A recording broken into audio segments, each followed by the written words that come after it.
Relato emocionante de uma jovem que tirou sua própria vida.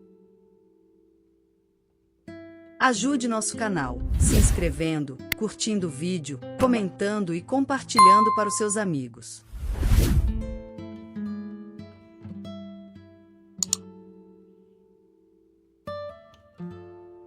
Não era minha intenção provocar minha partida desse mundo tão jovem, mas calculei errado e agora estou do lado de cá. Quando ingeri os remédios naquela noite, foi um impulso cego, desesperado. Só queria chamar a atenção da minha mãe para a gravidade do que estava acontecendo em nossa casa, para o comportamento nojento do marido dela em relação a mim. Nunca pensei que o resultado seria a morte, apenas um susto. Mas eu errei. A dose foi maior do que o meu corpo suportou e quando percebi, já era tarde demais para voltar atrás.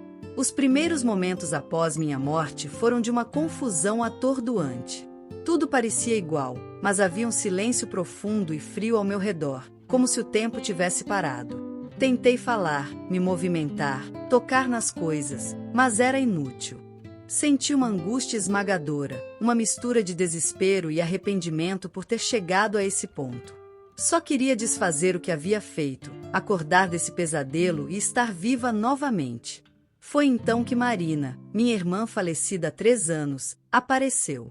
Vê-la ali no meu quarto confirmou de uma vez por todas o que eu ainda teimava em negar. Eu estava realmente morta. O choque me fez desabar num pranto incontrolável. Eu me encolhi no canto do quarto, sentindo o peso insuportável da realidade. Disse a Marina que precisava retornar ao corpo, que ainda poderia haver tempo, mas ela apenas balançou a cabeça de forma lenta e compassiva.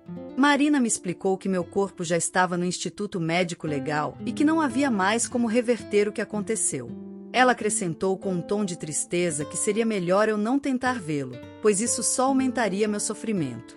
Suas palavras foram duras de ouvir, mas havia uma verdade inegável nelas.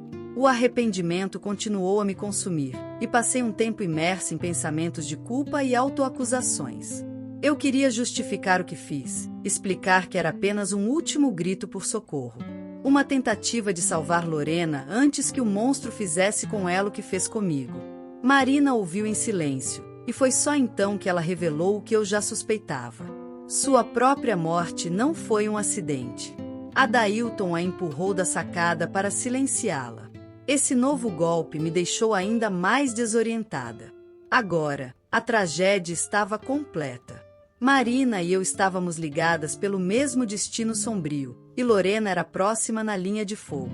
Mas naquele momento eu não sabia o que poderia fazer para impedir isso. Estava perdida entre a dor de não estar mais viva e a incerteza de poder agir de alguma forma para proteger minha irmã. Marina disse que tudo acontecia no tempo certo e que o plano espiritual tinha suas próprias leis, que ainda precisávamos entender.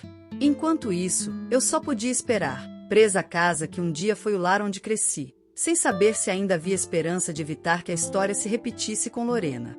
Não sei quanto tempo fiquei presa naquele apartamento, talvez tenha sido meses. Por mais que eu tentasse, não conseguia deixar o ambiente da minha morte. Vagava sem propósito. Ora na sala, ora no nosso antigo quarto. O mesmo quarto onde eu fiz minha passagem, que minha mãe optava por manter intacto. Ela já fizera isso antes com a parte do armário que pertenceu a Marina. Minha consciência estava presa à dor que deixei para trás e ao luto que testemunhei de perto. Acompanhei minha mãe outra vez mergulhar em uma tristeza profunda e Lorena, ainda confusa, reclamar a saudade de mim. E até Adailton, o grande responsável por tudo isso. Como ele sabia fingir? Minha mãe estava completamente desolada, perdida em seus próprios pensamentos, sem compreender por que eu havia tomado uma atitude tão drástica. Sua dor me fazia sentir mais culpa, e muitas vezes chorei ao vê-la desabar em prantos no sofá da sala, com o rosto coberto pelas mãos. Eu queria gritar, dizer que tudo foi um erro, que a intenção nunca foi de partir para sempre. Mas eu não tinha voz, e minha presença era como um sussurro abafado naquela casa cheia de luto. Marina aparecia no apartamento quase todos os dias. Eu queria que ela ficasse, implorava até. Mas ela me fez entender que isso a machucava. As lembranças, a energia do crime que ela sofrera, ainda vibravam naquelas paredes, naquele ambiente. Ela era 3 anos mais velha do que eu, e agora teria 19 se estivesse viva. Ela me dizia para eu fazer um esforço mental para me desprender dali, mas acho que eu não queria me desprender ainda. O que eu queria mesmo era achar jeito de afastar a Dailton da nossa família. Foi durante uma dessas visitas que Marina contou toda a verdade sobre sua morte. A Dailton começou a praticar atos impróprios quando ela tinha apenas 10 anos. Ele a mantinha sob ameaças constantes, garantindo que ela jamais contaria nada a ninguém. Marina suportou calada, acreditando que era sua única opção para proteger a mim e a nossa mãe. Mas quando ele começou a desconfiar que ela poderia falar, decidiu acabar com o problema de maneira definitiva, empurrando-a da sacada. Marina revelou que havia escrito tudo em um diário, que escondeu no bolso interno de seu casaco, esperando que um dia alguém o encontrasse. Tentou de várias formas atrair a atenção para o diário, mas sem sucesso. Depois de tantas tentativas frustradas, ela desistiu, acreditando que a verdade jamais seria descoberta. Enquanto isso, minha mãe tentava encontrar um motivo para minha partida. Ela revivia cada momento comigo, procurando alguma pista do que poderia ter feito para impedir meu ato. As visitas de conhecidos e amigos eram frequentes, trazendo conforto temporário. Um dia, uma amiga de minha mãe apareceu em casa, uma colega do trabalho que sempre foi muito sensível às energias ao redor. Durante a visita, ela pediu para usar o banheiro, e eu estava lá. Por um momento, a mulher me viu. Nossos olhares se encontraram e, por alguns segundos, senti como se houvesse uma conexão real. Ela saiu assustada, mencionando a minha mãe que havia visto uma moça no banheiro, descrevendo minha aparência com precisão. Enquanto ela contava o que viu, me posicionei desesperadamente na frente dela, acenando e tentando ser vista novamente. Mas a conexão se desfez rapidamente, e a mulher apenas balançou a cabeça, confusa. Minha mãe ficou ainda mais perdida, sem saber o que pensar. Os meses passaram e eu continuei presa àquela casa, vendo minha mãe lutar com sua própria culpa e dor. A ausência de respostas a corroía lentamente, enquanto a Dailton mantinha sua máscara de viúvo inconsolável. Minhas tentativas de contato eram inúteis, e eu sentia o peso crescente da impotência. O breve contato com a amiga da minha mãe renovou minhas esperanças de ser vista e ouvida. Eu sabia que poderia ser possível me comunicar de alguma forma, então intensifiquei minhas tentativas. Tentei me manifestar por meio de ruídos, sensações de frio, e principalmente tentando aparecer mais nitidamente para as pessoas que visitavam a casa. Contei a Marina sobre o episódio, e ela também se empolgou. Pela primeira vez, percebi que havia uma chance real de fazer nossa mãe entender o que realmente aconteceu. Marina começou a passar mais tempo comigo, ajudando a reforçar as manifestações. Ela sabia que nossa presença era fraca, mas juntas, talvez conseguíssemos fazer alguma diferença. As tentativas começaram a surtir efeitos mais frequentes. Em uma ocasião, Lorena, agora com 9 anos, me viu de relance no corredor. Ela parou de súbito, me olhando fixamente por alguns segundos antes de correr até minha mãe. Minha mãe tentou acalmar Lorena, dizendo que era apenas imaginação, algo que a cabecinha dela inventou. Mas por dentro, algo parecia ter mexido com ela. Seus olhos não conseguiam disfarçar o receio de que talvez algo realmente estivesse acontecendo. Dias depois, enquanto eu olhava a paisagem urbana da janela da sala, senti uma presença familiar se aproximando. Era a Marina. O ambiente ao redor ficou mais denso, como se o ar estivesse carregado por uma energia diferente. Senti que havia algo novo, e Marina confirmou minha suspeita. Ela disse que havia trazido alguém. Antes que eu pudesse perguntar quem era, uma figura começou a se condensar no ambiente. Era um jovem magro, de olhar cansado, vestindo roupas desgastadas. Marina o apresentou como Remela, um espírito desencarnado há anos, que perambulava pelos túneis do metrô sem um propósito claro. Remela parecia impaciente, e disse que não podia ficar muito tempo ali, já que estava impregnado de energias ruins, e isso tornava o ambiente mais denso, o que poderia ser nocivo para nossa família. Ele foi direto ao ponto, explicando brevemente as nuances do mundo espiritual. Disse que, para se comunicar com os vivos, precisaríamos aprender a acumular energia e usá-la de acordo com nossa intenção. Ele também ensinou técnicas para nos inserirmos nos sonhos das pessoas, uma habilidade que poderia ser decisiva para transmitir mensagens mais claras. A explicação foi rápida, e logo Remela se despediu, deixando um peso no ar suficiente para causar um desconforto em minha mãe, que reclamou de dor de cabeça por toda a tarde. Marina e eu começamos a praticar o que aprendemos com Remela. Aos poucos, comecei a ver resultados.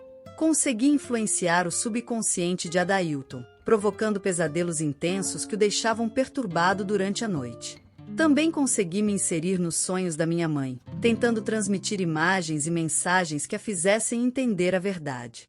Lorena voltou a me ver de relance em outra ocasião, e dessa vez ficou mais assustada, o que preocupou ainda mais minha mãe. Adailton, por sua vez, começou a perder o sono e a agir de forma mais tensa e desconfiado. Com a situação se tornando insustentável, minha mãe decidiu procurar ajuda espiritual, na tentativa de encontrar respostas para o que estava acontecendo na casa. A situação naquele apartamento estava se tornando insuportável. Minha mãe finalmente decidiu contar a Adailton sobre sua intenção de procurar ajuda espiritual. Ele reagiu de forma previsível, tentando convencê-la de que isso era desnecessário, sugerindo até que se mudassem para outro apartamento. Mas dessa vez, minha mãe estava decidida. Ignorou suas tentativas de persuasão e foi em busca de orientação de um médium. A sessão com o médium trouxe poucas respostas. Ele não conseguiu estabelecer um contato claro comigo ou com Marina, o que deixou minha mãe desanimada. Porém, ele sugeriu algo prático, uma limpeza energética no apartamento, incluindo desfazer-se dos objetos pessoais das filhas e redecorar o quarto. Era uma tentativa de renovar as energias do lugar, permitindo um possível recomeço. Minha mãe aceitou o conselho e um dia decidiu organizar nossos pertences. Marina e eu estávamos presentes, acompanhando tudo com um misto de ansiedade e emoção. Quando ela abriu o guarda-roupa de Marina, encontrou o casaco onde o diário estava escondido. Por um momento, houve um silêncio absoluto no quarto. Era como se tudo ao nosso redor tivesse parado e o tempo finalmente estivesse colaborando para revelar a verdade. Ela retirou o diário do bolso interno, inicialmente sem entender sua importância. Mas conforme começou a folheá-lo, seu rosto se transformou em uma expressão de puro espanto e horror. As palavras de Marina estavam ali, detalhando os abusos e as possíveis formas como ela acreditava que poderia ser eliminada, inclusive com desenhos sugerindo que Adailton a jogaria da sacada. Minha mãe ficou paralisada, incapaz de seguir lendo por alguns instantes. Ainda assustada com o conteúdo do diário, ela não teve coragem de confrontar Adailton diretamente. Ao invés disso, ligou para sua amiga, a mesma que havia visto minha presença no banheiro meses antes. Com o apoio da amiga, minha mãe decidiu ir à polícia e entregar o diário. A reabertura do inquérito sobre a morte de Marina foi rápida. A polícia iniciou uma investigação mais profunda e Adailton foi preso preventivamente. Confrontado com as evidências e a pressão das autoridades, ele acabou confessando tanto o crime quanto os atos impróprios que havia cometido comigo e com Marina ao longo dos anos. Com a confissão de Adailton, algo em mim finalmente se libertou. Senti uma leveza que nunca havia experimentado antes, como se uma corda invisível que me prendia àquele lugar tivesse sido desfeita. Era hora de partir, de seguir adiante para um lugar melhor, onde o sol era mais claro e o ar mais leve. Antes de partir, olhei para Marina. Ela parecia aliviada, mas não satisfeita. Marina me disse que não estava pronta para deixar o plano físico. Havia uma nova determinação em seus olhos, o desejo de ajudar outros espíritos de meninas que sofreram o mesmo tipo de abuso. Ela decidiu se unir a Remela, aquele espírito errante que vagava pelos túneis do metrô, e juntos se comprometeram a buscar e apoiar outras almas em sofrimento. Enquanto eu me projetava para uma região mais serena do plano espiritual, dei um último olhar para Marina. Não era um adeus, mas um até logo. De alguma forma, sabia que o que ela havia decidido fazer também era um caminho de redenção, mesmo que fosse mais longo e sombrio.